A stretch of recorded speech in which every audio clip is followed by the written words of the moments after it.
తులసి సిద్ధుతో గొడవపడి పుట్టింటికి వచ్చేయడంతో తులసి జీవితం ఏమవుతుందోనని చెప్పి లక్ష్మీ శ్రీనివాస్ ఇద్దరు కూడా ఎంతగానో టెన్షన్ పడిపోతూ ఉంటారు. ఇకప్పుడు లక్ష్మీ శ్రీనివాస్ ఇద్దరు మాట్లాడుకుంటూ తులసి ఇక్కడే ఉండిపోతే అప్పుడు దాని జీవితం నాశనం అవుతుంది. అసలు ఇన్ని రోజులు దానికి కుజదోషం ఉందని, పెళ్లి కాలేదని అందరూ కూడా ఎన్నో రకాల మాటలతో దాన్ని వేధిస్తూ వచ్చారు. ఇప్పుడు అది ఇక్కడ ఉండిపోతే దాని నష్ట జాతకం వల్లే దాని జీవితం ఇలా అయిందని చెప్పి నలుగురు నాలుగు విధాలుగా మాట్లాడుకుంటారని చెప్పి ఎలాగైనా రేపు తులసిని ఒప్పించి ఆ ఇంటికి పంపించాలండి అని చెప్పి లక్ష్మి శ్రీనివాస్తో అంటూ ఉంటుంది. తులసి ఇక్కడే ఉండిపోతే సిద్ధుకి తులసికి మధ్య అపార్థాలు ఇంకా పెరిగిపోతాయని చెప్పి లక్ష్మి శ్రీనివాస్తో అంటూ ఉంటే నాకు కూడా అదే అనిపిస్తుంది లక్ష్మి.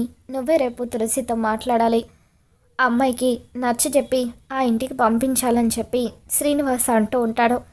ఇక దాంతో తర్వాత రోజు ఉదయాన్నే లక్ష్మి తులసి దగ్గరికి వస్తుంది. అమ్మ తులసి, నువ్వు ఇక్కడికి రావడం సంతోషంగానే ఉంది, కానీ అలా నీ భర్తతో గొడవపడి రావడం వల్ల మాకు చాలా బాధగా అనిపిస్తుంది తల్లి. నువ్వు నీ భర్తతో ఈ ఇంటికి వచ్చి ఎన్ని రోజులున్నా కూడా మాకు చాలా సంతోషంగా ఉండేది, కానీ ఇప్పుడు నువ్వు ఇలా గొడవపడి రావడం వల్ల నలుగురు కూడా నాలుగు విధాలుగా నీ గురించి మాట్లాడుకుంటారు. దానివల్ల నీ జీవితం ఏమవుతుందోనని నాకు బాధగా ఉందమ్మా. అల్లుడు గారు కోపంలో నాలుగు మాటలు అని ఉండొచ్చు, కానీ నువ్వు అలా తొందరపడి రావడం కరెక్ట్ కాదమ్మా అని చెప్పి లక్ష్మి అంటూ ఉంటే, ఏమ్మా నేను ఇక్కడ ఉండడం మీకు కూడా ఇబ్బందిగా అనిపిస్తుందా? ఒకవేళ మీకు ఇబ్బందిగా అనిపిస్తే చెప్పండి, నేను ఖుషిని తీసుకొని ఇంకెక్కడికైనా వెళ్ళిపోతాను అని చెప్పి తులసి అంటూ ఉంటుంది. అయ్యో అదేం కాదమ్మా, కన్నవాళ్ళు ఎప్పుడూ కూడా తల్లిదండ్రులకు భారం కారు.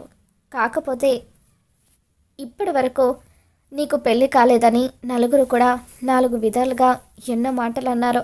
ఇప్పుడు భర్తని వదిలేసి పుట్టింటికి వచ్చేసిందంటూ ఆ నలుగురు మళ్ళీ నీ గురించి మాట్లాడుకోకూడదు కదా.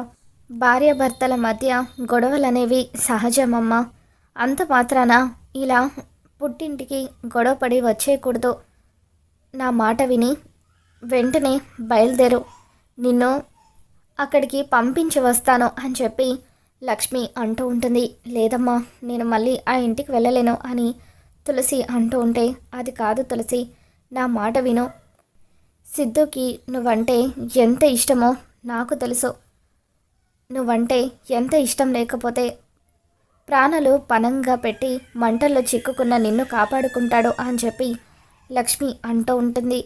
ఏదో తొందరపడి సిద్ధు నిన్ను నాలుగు మాటలు అని ఉండొచ్చు, అవన్నీ మనసులో పెట్టుకోవద్దు. మీ అత్తయ్య మామయ్య వాళ్ళు కూడా వయసులో పెద్దవాళ్ళు కాబట్టి వాళ్ళు తొందరపడి ఏవైనా నాలుగు మాటలు అన్నా కూడా సర్దుకుపోవాలమ్మా అని చెప్పి లక్ష్మి తులసికి నచ్చ చెప్తూ ఉంటుంది. ఇక దాంతో తులసి, అమ్మ నువ్వు కూడా నాకే చెప్తున్నావా అని అంటూ ఉంటే, తులసి నీ జీవితం బాగుండాలని నేను ఈ మాట చెప్తున్నానమ్మా. నువ్వు ఆ ఇంట్లో ఉంటేనే హరీష్ కీర్తిలను కూడా మనం ఒకటి చేయగలం. నీ గురించి కాకపోయినా మీ అన్నయ్య హరీష్ జీవితం గురించి ఆలోచించు అని చెప్పి లక్ష్మి అంటూ ఉంటే, అవునమ్మా నువ్వు అన్నది కూడా నిజమే. నేను ఆ ఇంట్లో ఉంటేనే వదిన మనసు మార్చి అన్నయ్యని వదిన్ని కలపగలను. నా కోసం కాకపోయినా అన్నయ్య కోసం నేను మళ్ళీ ఆ ఇంటికి వెళ్తాను అని చెప్పి తులసి ఖుషిని తీసుకొని లక్ష్మితో కలిసి మళ్ళీ బసవరాజు ఇంట్లో అడుగు పెడుతుంది.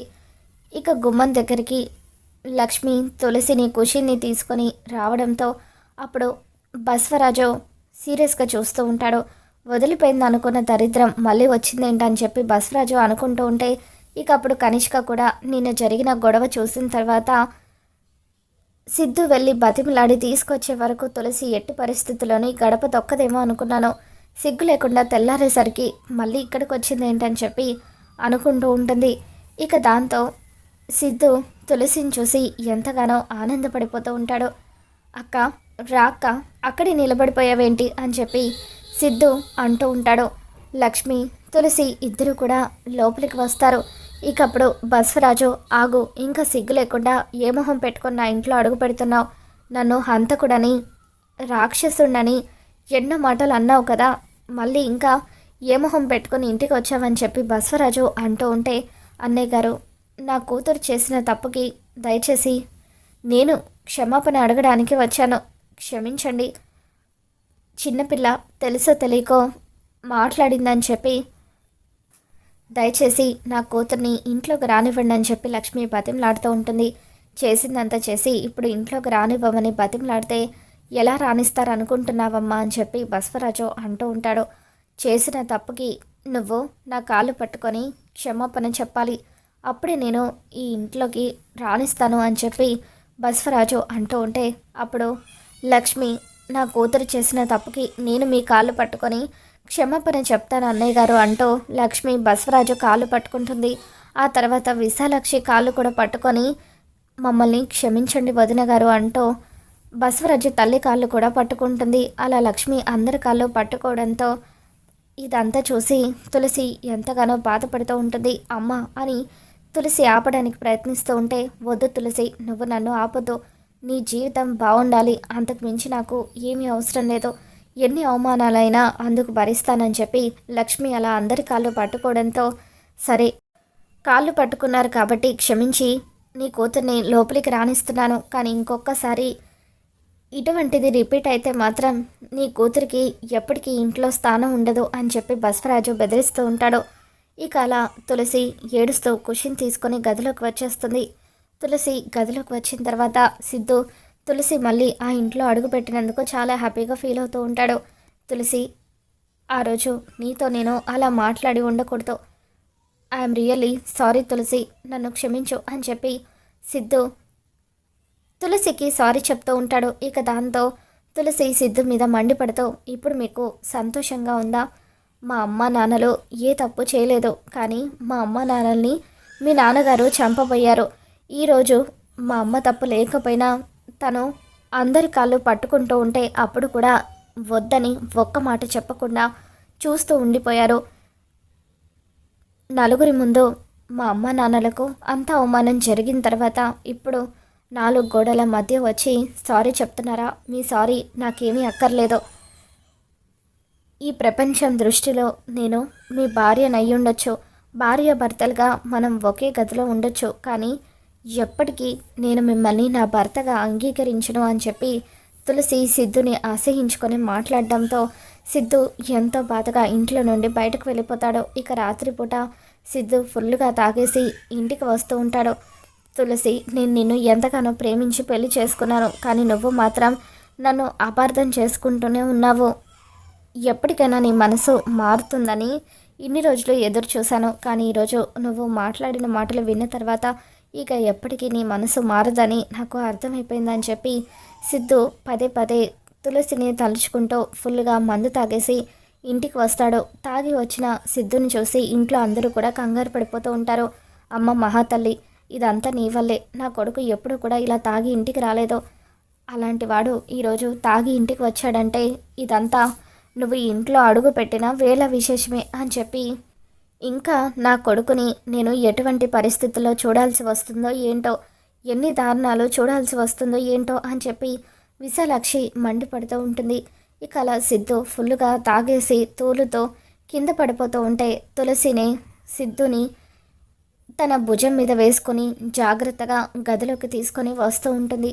ఇక అప్పుడు ఇదంతా చూస్తున్న కనిష్క, ఇదేంటి ఇంట్లో వాళ్ళందరూ తిడుతున్నా కూడా సిద్ధుకి భార్యలాగా సేవలు చేస్తూ గదిలోకి తీసుకుని వెళ్తుందేంటి, కొంప తీసి దీనికి సిద్ధు మీద ప్రేమ కానీ మొదలైందా ఏంటి అని చెప్పి కనిష్క ఆలోచిస్తూ ఉంటుంది.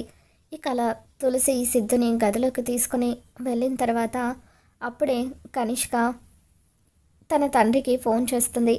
ఏమ్మా కనిష్క, ఎలా ఉన్నావు అని చెప్పి అంటూ ఉంటే, ఏం చెప్పమంటారు డాడ్, సిద్ధుని ఎలాగైనా సరే నా వైపుకి తిప్పుకుందామని చెప్పి నేను చాలా ప్లాన్సే వేశాను.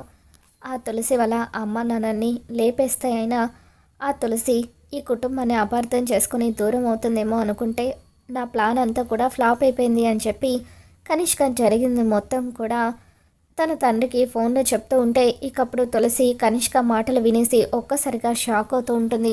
అంటే మా అమ్మ నాన్నల్ని చంపాలని చూసింది మావయ్య గారు కాదన్నమాట, ఈ కనిష్క అన్నమాట. ఈ కనిష్క వల్లే నాకు నా అత్తింటికి విభేదాలు వచ్చాయా అని చెప్పి తులసి కోపంతో రగిలిపోతూ ఉంటుంది.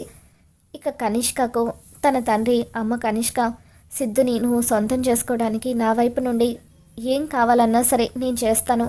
ఈసారి నువ్వేదైనా ప్లాన్ చేసేటప్పుడు నాతో చెప్పు, అది సక్సెస్ అయ్యేలాగా నేను చూసుకుంటానని చెప్పి కనిష్క తండ్రి అంటూ ఉంటాడు.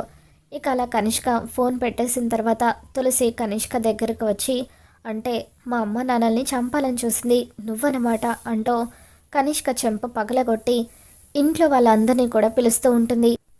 మావయ్య గారు, దయచేసి నన్ను క్షమించండి. నిన్న నేను మిమ్మల్ని అపార్థం చేసుకున్నాను. మా అమ్మ నాన్నల్ని చంపాలని చూసింది మీరు కాదు, ఈ కనిష్క అని చెప్పి తులసి కనిష్క బండారం మొత్తం కూడా బసవరాజు ముందు బయట పెడుతుంది. ఇక అప్పుడు సిద్ధు కూడా తులసి అలప్పులు వినిపించడంతో తాకిన మత్తులోనే కిందకు వస్తాడు. ఇక ఏం జరిగిందో విన్న సిద్ధు కూడా కనిష్క చెంప పగలగొట్టి ఒక్క క్షణం కూడా నువ్వు ఈ ఇంట్లో ఉండడానికి వీల్లేదంటూ కనిష్కని ఇంట్లో నుండి గెంటేస్తాడు. ఇక ఆ తర్వాత గదిలోకి వచ్చిన తర్వాత సిద్ధు తులసిని హక్ చేసుకొని, ఐఎమ్ రియలీ సారీ తులసి, ఆ కనిష్క చేసిన తప్పు వల్ల నేను కూడా నిన్ను అపార్థం చేసుకున్నాను. ఇప్పటికైనా నువ్వు మా నాన్న తప్పు లేదని తెలుసుకున్నావు, నాకు చాలా సంతోషంగా ఉంది అని చెప్పి సిద్ధు తులసిని అలా హగ్ చేసుకుని సారీ చెప్పడంతో తులసి కూడా సిద్ధుని క్షమించి మీరు అసలే తాగి ఉన్నారు, పడుకోండి అని చెప్పి సిద్ధుని ప్రేమగా బెడ్ మీద పడుకోబెడుతుంది. ఇక ఆ విధంగా కనిష్కను ఇంటి నుండి వెళ్ళగొట్టడంతో సిద్ధు తులసి ఇద్దరు అయితే ఒకటవుతారు. మరి రాబోతున్న ఎపిసోడ్లో ఏం జరగబోతుందో మళ్ళీ మన ఛానల్ తెలుసుకుందాం. ఈ వీడియో మీకు నచ్చినట్లయితే తప్పకుండా లైక్ చేయండి.